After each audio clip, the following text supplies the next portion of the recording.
Hello everyone, my name is David Atta from Center for Health Economics and Development, CHECOD. I'll be taking you through how to develop operational activities in AOP. And I'll be doing that on behalf of Federal Ministry of Health and Social Welfare. There are a few guiding principles that we must understand before we'll be able to generate a smart operational activities. Let's look at them quickly. Every operational activity must be clearly defined. We should be able to track progress and measure successes. And then the next thing is we should be able to look at the resources available to us, the skills, the knowledge we need in implementing that activity. Activity should align with needs and priorities. And also, most importantly, the time frame for every activity should be properly defined. Preparatory to the development of every AOP, first thing to do is to develop a SITAN, a situation analysis. And in doing that, we try to outline the needs and priorities. And then in doing that, we try to generate activities that are need assessment informed. That is, every activity generated should be targeting the implementation of the needs outlined in the SITAN. And also, every activity should begin with a verb and action word. To assess your activities, whether it is well written or smart, the first thing to do is to look at the word that opens the activity. We have a list of action words here that are, regularly used to start the development of activity. They are not exhaustive. However, you need to understand how to use them. Having them and knowing them is one. Understanding how to use them is another. For example, you can use the word disseminate, and you shouldn't be written as dissemination, or procure and not procurement. You can also print and not printing. And then also remember that operational activities are not strategies, because at the level of strategies, you cannot cost that. So operational activities can be costed. However, a strategy has to be broken down to the level of operational activity for us to be able to cost it properly. For example, if I say increase administrative capacity to improve timeliness in claims processing, that's a strategy, and I cannot cost this strategy. So it has to be broken down to the level of operational activity.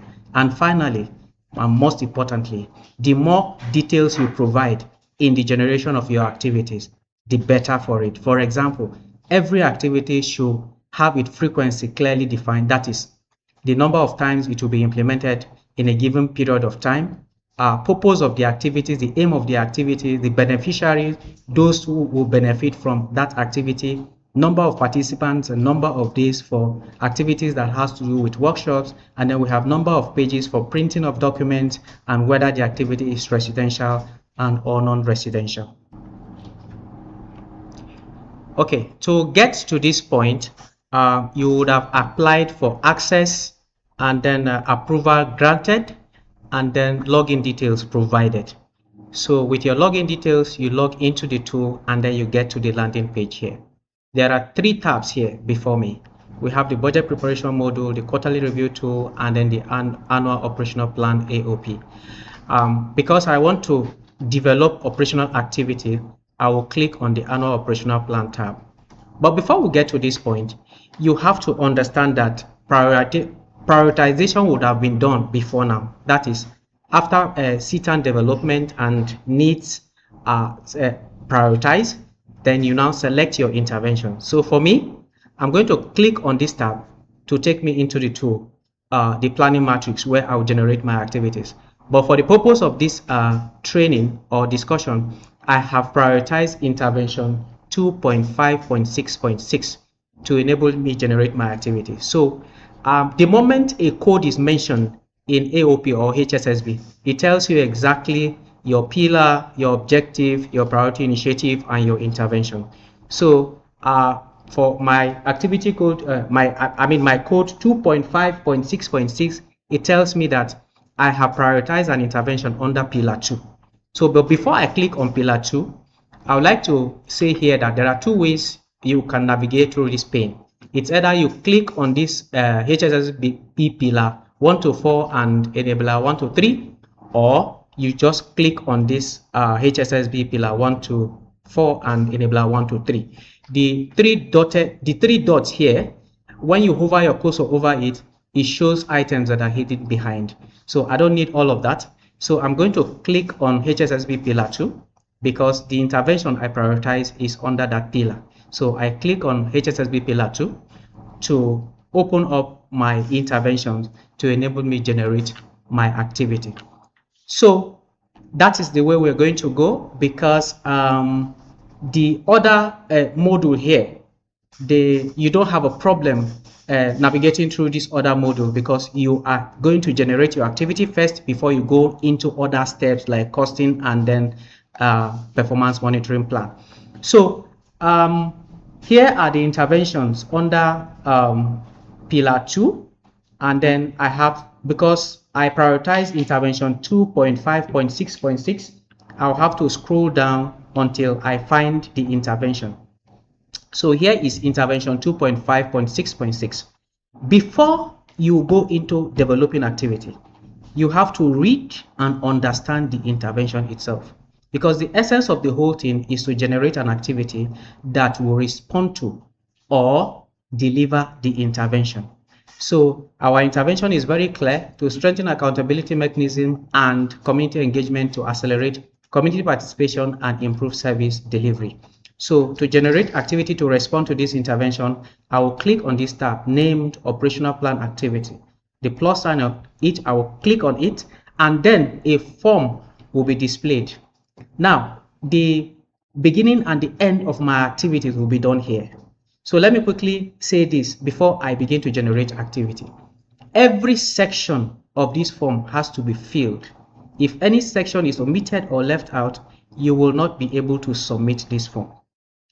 Now, the first thing to do is to generate our operational activity. So our operational activity will be conduct a 5-day biannual advocacy visit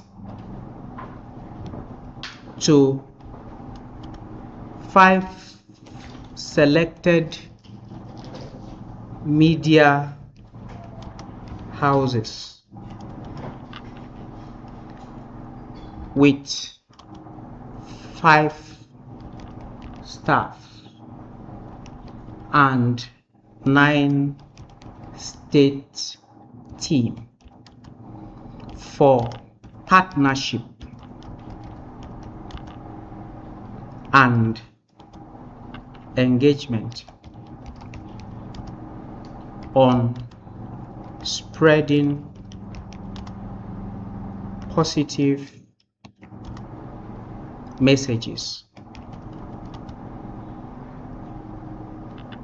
on or about all health interventions. Okay.